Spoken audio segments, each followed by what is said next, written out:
Hey guys, this is Dr. Sandy with another educational video for you and your family and friends to get the most out of life.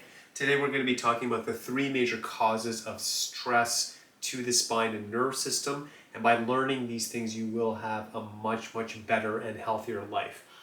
If you're new to these videos, as always, welcome. If you've been watching for some time, I really appreciate you and your support on watching these videos. If you're our patients coming to our office, we always appreciate you. If you've been referring your family and friends, thank you so much. And let's get into today's video. So, a common term we use in chiropractic is if the spine shifts, we may call it a subluxation, we may call it a misalignment. You'll hear different words. I've heard people say nerve pressure, nerve stress. We're all kind of talking about the same thing, but basically when the spine shifts and there's compression, irritation, inflammation on the nerve system, you'll see health problems develop. And that is the main goal in chiropractic. We want to balance the spine, we want to correct the spine, and then keep it healthy so you can have a healthy life. A lot of shifting in the spine, poor health. If we have a balanced, aligned spine, you'll have better health. So it's a very simple but obviously very powerful concept. Now I'm going to go over the three major T's. This was developed by D.D. Palmer in 1910. He is the founder of chiropractic. Interesting side note, he was a Canadian who moved to the States. But D.D. Palmer in 1910, he came up, actually chiropractic was developed in 1895, but in 1910, this is where I got this quote from, he's in his research, what he basically found is, why does the spine even shift? Why is there irritation to the nerve system? So what he found in his research, and he came up with this concept of the three T's, which to this day, can you believe so many years later, over 100 years later, we're still coming back to these concepts, which I think he was such a visionary to even think this way. So the three major T's are traumas, toxins, and thoughts. These are the major things that affect the nerve system, even to this day, as time is progressing. So let's go into how the spine gets affected. How does the spine even shift? So number one, we have trauma. So you can imagine as a child growing up, even when they're learning to walk, all the slips and falls, just playing with their friends, playing with their siblings, maybe falling off a bed, whatever that is, there'll be slips and falls throughout life. So that is getting accumulated in the spine. And if they are shifts in the spine that are not addressed, they can actually not only show up in childhood, it may show up in adulthood or later in life. Also, if someone has a sports history, playing certain sports, I think sometimes like a child may fall down, they may get tackled. The parents or the coach might say, hey, are you okay? They kind of brush it off, throw an ice pack and go back their way. The spine can actually shift from a sports injury. So something we should be aware about. And even if there's not a sports injury, I was just thinking of something like tennis where there's really not tackling, but that repetitive motion can take a toll on the spine. I think an extreme example also would be someone who does a lot of weightlifting. If you think about weightlifting, yes, you want to get a bigger body and be stronger, but that is demand on the body, and that can definitely affect the spine as well.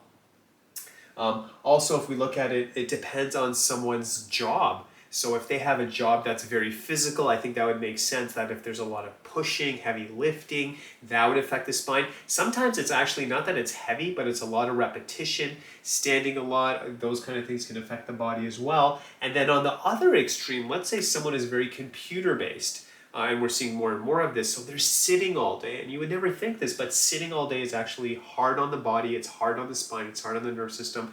So it's almost like you need this fine balance. It shouldn't be too hard physically, but inactivity causes its own problems. And as you can imagine, if there's pressure, irritation in the nerve, you can have back pain, you can have leg pain, and those nerves go to the lower pelvic organs. You can have digestive issues and issues in the lower organs as well.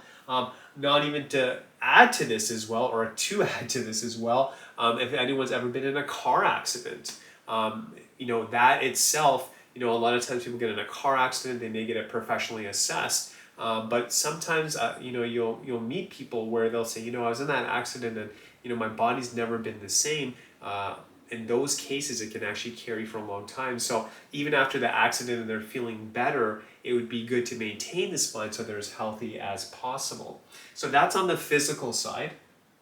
Toxins, which would be the other T. So toxins is like, what are you putting into the body? And what I've seen from my own observations as well, these are things that are just very inflammatory, but things like alcohol, caffeine, processed food. So if someone is drinking alcohol, it's going to be harder for the body to recover. It's actually going to be just another demand, but it will cause that inflammatory response in the body. Caffeine, it's a stimulant. It's going into the body and it will stimulate the nerve system, and if it's already stimulated causing pain, it's not helping the situation. And then we live in a time where it's very speed based. We want things fast, so more people are obviously eating out than ever, and there's nothing against that. But if that's all you're consuming, if you're eating out for breakfast, lunch, and dinner, or just eating out too much, the food tends to be very rich and very processed. Or maybe you're at home but you're eating a lot of processed food, stuff coming out of a box and stuff. You're not eating real fruit, real vegetables. That also will affect the nerve system.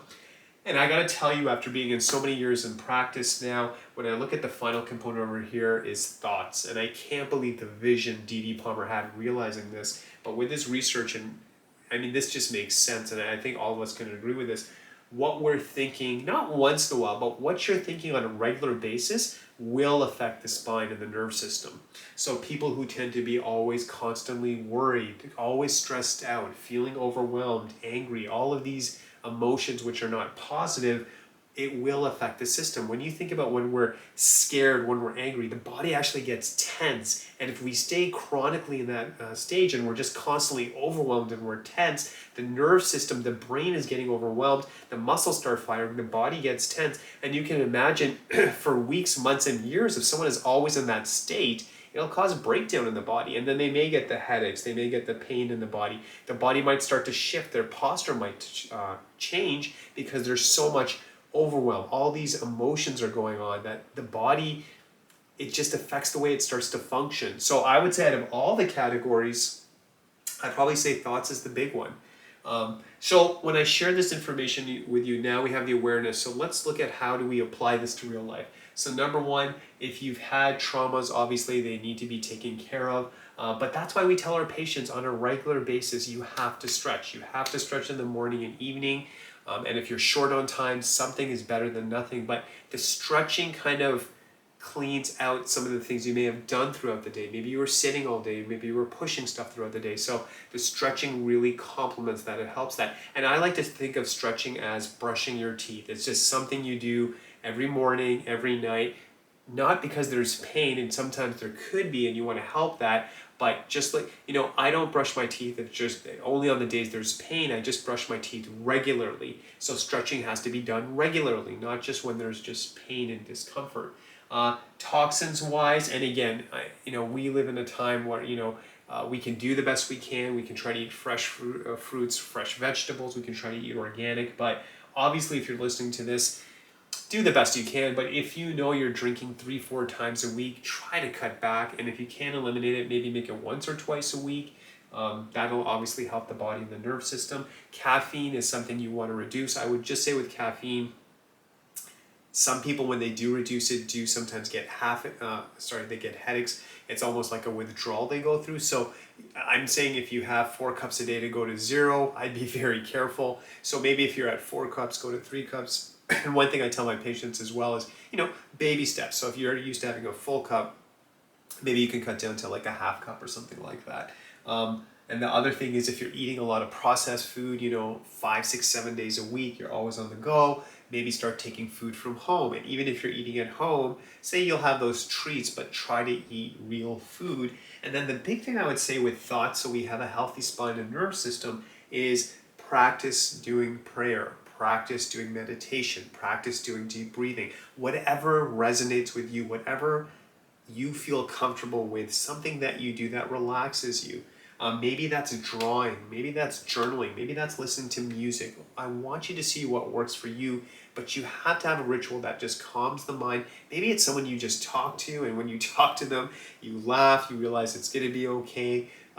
Having that kind of outlet, I think, is very valuable. And the healthier your thoughts, the healthier your diet, and the healthier you can just take care of the body, the healthier and stronger the spine will be. So I really do hope that this information did help you today. If you're enjoying these videos, as always, please like, share, and subscribe. I'm telling you, if you can do this stuff, it'll make a big difference. I always appreciate taking the time to watch these videos. So thank you so much. And as always, God bless you. Best to you and your family. And again, thank you.